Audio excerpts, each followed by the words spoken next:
The hell is this? ওর এত বড় সাহস, ও আমার সাথে পাঙ্গা নেই, জিওন জাঙ্কুকের সাথে পাঙ্গা নেই। এখন ওকে ওর জায়গাটা দেখাতে হবে। জঙ্কুক তার কারের চাবিটা নিয়ে ভীষণ রাগীভাবে যেতে লাগলো। জঙ্কুক বাবা, তারা বলছি, তুই এখন আবার কোথায় যাচ্ছিস বলতো? সারাটা রাত তো বাসায় ছিলি না, এই তো এলি, এখনই চলে যাচ্ছিস? মা, আমার এত কিছু অ্যান্সার দেওয়ার টাইম নেই, আমি এখন আসছি। আরে কি হলো বলো তো আমাদের ছেলেটার? একটা কথাও সে আমাদের শোনে না। নষ্ট হয়ে গেছে জিন, আমাদের ছেলেটা নষ্ট হয়ে গেছে। আর এসব সব আমাদের জন্যই হয়েছে। আমরা অতি আদরে ওকে আজ এমন করে ফেলেছি। কেউ কি আমাদের ছেলেটার জীবনে আসবে না, যে আমাদের ছেলেটার লাইফটা পুরো চেঞ্জ করে দেবে? আসবে আসবে জিন, ভাগ্যে থাকলে অবশ্যই আসবে। আমি ভাবছি ওর জন্য একটা মেয়ে দেখলে কেমন হয়, যদি বিয়ের পর একটু চেঞ্জ হয়। জঙ্কুক যা, আমার মনে হয় না বিয়েতেও রাজি হবে, তবু আমি দেখব। আমাদের গল্পের নায়কের পরিচয়টা তো এখনো দেওয়া হয়নি। জিওন জঙ্কুক আমাদের গল্পের নায়ক। ভীষণ রাগী এবং খাটতারা টাইপের একজন মানুষ। ঝগড়া, মারামারি এবং বন্ধুর সাথে আড্ডা দেওয়া যার একমাত্র কাজ।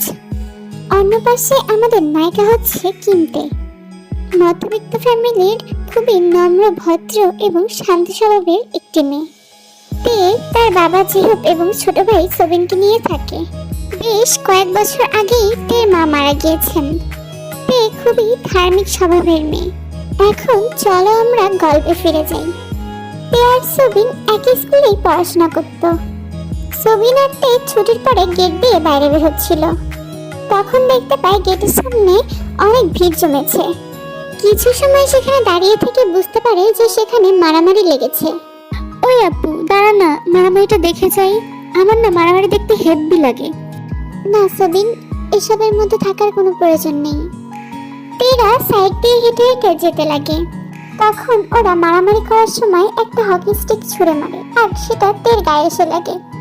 আপু তুই ঠিক আছিস তো? ওদের এত বড় সাহস, আজকে ওদের একদিন কি আমার একদিন। সোবিন ভাই আমার, এমন করিস না, ওরা অনেক খারাপ হয়, তুই ওদের সাথে কোনো কিছু বলতে যাস না। আরে ভাই, একটা মেয়ের গায়ে লেগেছে, মনে হয় মেয়েটা অনেক ব্যথা পেয়েছে। ফাও ক্যাচাল বাঁধার আর সময় পাই না। ইউনু, তুই গিয়ে দেখ তো কি হয়েছে। ইয়ানু তেদের কাছে যাওয়ার পর, এই মেয়ে তুমি ঠিক আছো তো? বেশি ব্যথা পেলে বলো, তোমার হসপিটালের খরচ আমরা দেব।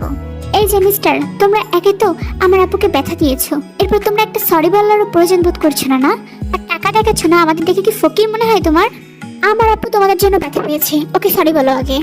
যার হাতে থেকে হকি স্টিকটা লেগেছে তাকে ডাক দিন, সে আমার আপুকে সরি বলবে। ওয়েট ওয়েট, এই তুমি কাদের সামনে দাঁড়িয়ে কি বলছো, তোমার কোনো ধারণা আছে? তোমাকে দেখছিলে না ওই ছেলেগুলোকে কিভাবে মারছিলাম? তোমারও সেই মার খাওয়ার শখ হয়েছে তাই না? সবিন ভাই আমার, বললাম তো তুই ঝামেলা করিস না। ঠিক আছে আমি, এই আপু একদম না, ঝামেলা করবো না মানে? তোমাকে আঘাত দিবে আর আমি চুপ করে বসে থাকবো তোমার ভাই হয়ে?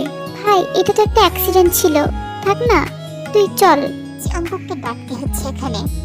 তারপর ইয়নু জাঙ্কুককে ডাক দেয়। বাট কি হয়েছে তোমাদের? হ্যাঁ ইয়নু, তোকে না বললাম এদের যত টাকা লাগে দিয়ে দে।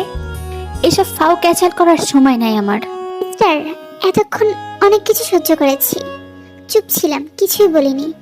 একে তো আপনারা দোষ করেছেন, তারপরে আবার এভাবে কথা বলছেন আর টাকা দেখাচ্ছেন। আপনার এসব টাকার গরম না আমাদের দেখাতে আসবেন না। যদিও আপনাদের মতো মানুষদের এসব বলে কোনোই লাভ হবে না। জাঙ্কুক রাগীভাবে তের দিকে তাকিয়ে কিছু বলতে যাবে, তার আগেই জাঙ্কুকের নজর কেড়ে নেয় তের দীর্ঘ পল্লব বিশিষ্ট চোখ দুটি। মেকআপের কারণে মুখটা দেখা যাচ্ছে না, কিন্তু চোখ দুটো স্পষ্টভাবে দেখা যাচ্ছে। সেই চোখের গভীরে জাঙ্কুক হারিয়ে গিয়েছে। কয়েক সেকেন্ড জাঙ্কুক সেখানে থমকে দাঁড়িয়ে আছে। ইয়নুর ডাকে জাঙ্কুকের হুঁশ ফিরল। কি ভাই, কিছু বললি না ওদের? জাঙ্কুক আবার ওদের দিকে তাকিয়ে দেখলো সোবিন থেকে ধরে সেখান থেকে নিয়ে যাচ্ছে।